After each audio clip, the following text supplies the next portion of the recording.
एक समय की बात है। एक छोटे से गांव में आरव नाम का एक लड़का रहता था। आरव को कहानियां सुनना और नई जगहों की खोज करना बहुत पसंद था। एक दिन उसके दादाजी ने उसे एक पुरानी किताब दी जिसमें एक जादुई जंगल के बारे में लिखा था। आरव ने उस किताब को पढ़ा और उसे पता चला कि वह जंगल उनके गांव के पास ही था। आरव ने अपने दोस्तों माया और कबीर को इस जादुई जंगल के बारे में बताया। तीनों ने मिलकर जंगल की सैर करने का फैसला किया। वे अपने साथ कुछ खाने पीने की चीजें और एक नक्शा लेकर जंगल की ओर चल पड़े। जंगल में प्रवेश करते ही उन्हें एक चमकती हुई रोशनी दिखाई दी। वे उस रोशनी की ओर बढ़े और देखा कि वहां एक जादुई पेड़ था। जादुई पेड़ ने बच्चों का स्वागत किया और कहा, मैं इस जंगल का रक्षक हूं। जो भी इस जंगल में आता है उसे मैं एक विशेष उपहार देता हूं, लेकिन पहले तुम्हें मेरी एक पहेली का उत्तर देना होगा।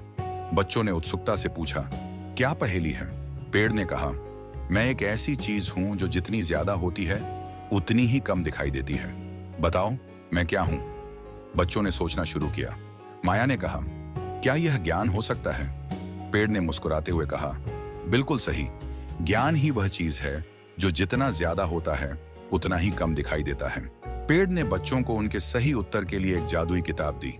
उसने कहा, यह किताब तुम्हें हर उस सवाल का जवाब देगी जो तुम्हें जानना है, लेकिन याद रखना इसका उपयोग केवल अच्छे कामों के लिए करना। बच्चों ने पेड़ का धन्यवाद किया और खुशी खुशी गांव लौट आए। गांव लौटकर बच्चों ने उस जादुई किताब का उपयोग अपने स्कूल के प्रोजेक्ट्स में किया। उन्होंने नई नई चीजें सीखी और अपने दोस्तों को भी सिखाई। धीरे धीरे वे गांव के सबसे होशियार बच्चे बन गए। उन्होंने सीखा कि ज्ञान का सही उपयोग ही सबसे बड़ा उपहार है। इस कहानी से हमें यह सीख मिलती है कि ज्ञान सबसे बड़ा उपहार है और इसका सही उपयोग करना चाहिए। हमें हमेशा नई चीजें सीखने की कोशिश करनी चाहिए और अपने ज्ञान को दूसरों के साथ साझा करना चाहिए।